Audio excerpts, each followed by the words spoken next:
Hey everyone, it's Sarada and I scribble, and today is day 5 of Inktober and I will be inking this piece. And this is one of my OCs. This is Haruka. She is from Boku no Monogatari, and I'm not going to talk much more about her than that.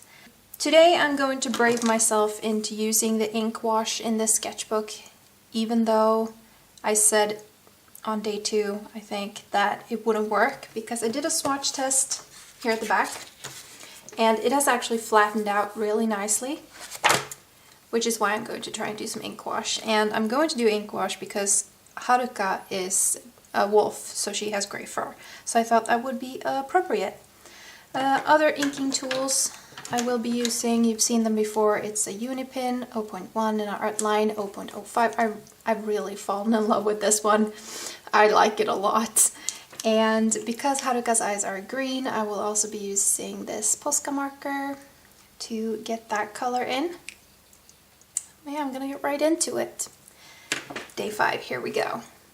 Okay, so I decided to be smart about this and started with the Inkwash simply because I didn't want to risk the other inking materials bleeding if I did the Inkwash after I'd used them. So the paper did buckle, not a lot, but a bit, and it made it kind of hard to put down nice lines around those areas because the paper lifted and stuff like that. But it's a learning process.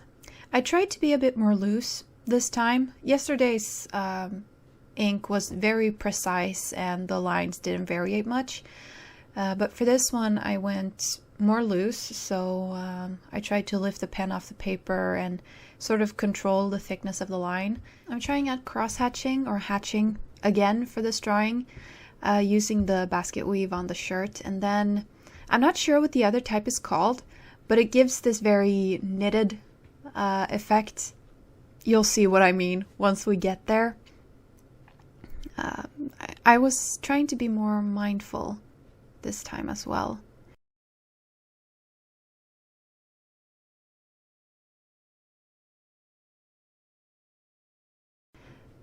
I forgot to mention I used the Pentel just real quick to fill in her underwear, and here I used the Posca to fill in her eyes. I shouldn't have put down her pupil. That one just disappeared underneath all of that. I don't know why I did.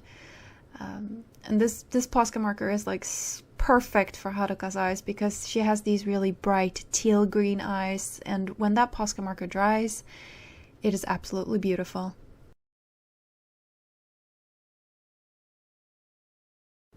Here I'm working on the hatching. It's the same style I used on the pants for Tsubasa in day 2, but this time I'm trying to be more mindful of the direction and how I curve the lines, because I noticed on day 2, in one specific part, it looked like it was bending the wrong direction, or it looked too flat for what it was actually sitting on.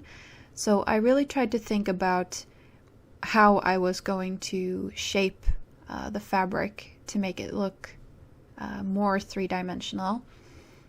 And I also did some, well, I crossed the hatching to create shadows, and oh god, it just turned out nice. I was really enjoying this. It's just super enjoyable. I'm still trying to figure out my mic. It picks up a lot of sound.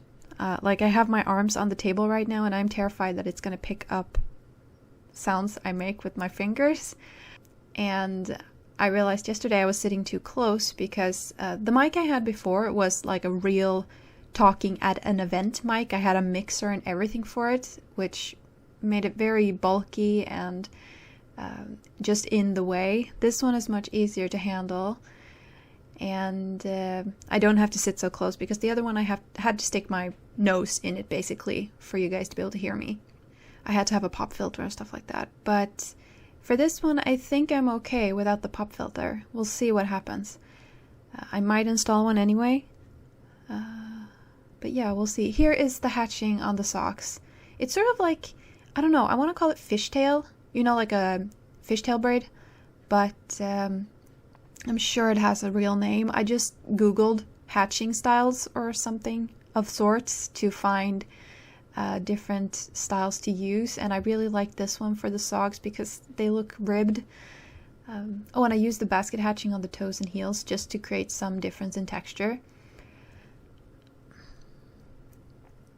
I worked a lot on the shading for this one as well. I just really wanted it to look nice and make it pop.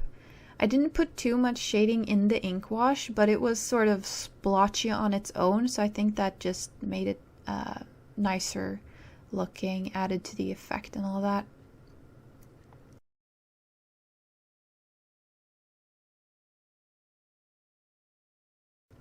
I went back to her eyes now that the paint dried, added her pupils, and went in with the Signo to add some highlights too.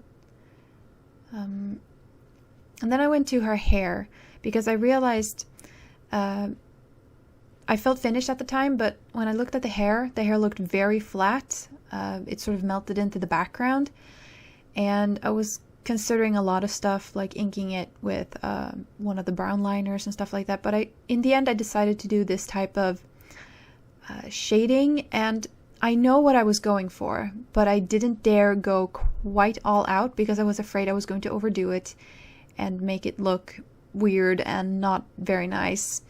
So I'm in the middle of panning the drawing now because I'm done. Wow, that went by very quickly. Either way, here's like close-ups of the hatching. It just... Am I dumb for liking my own drawings this much? I don't know. I really appreciate when they turn out well, and I think I have low standards to begin with, so I'm just really happy when they turn out nice. Either way, thank you for watching. I'll see you again tomorrow for day 6. Until next time, bye!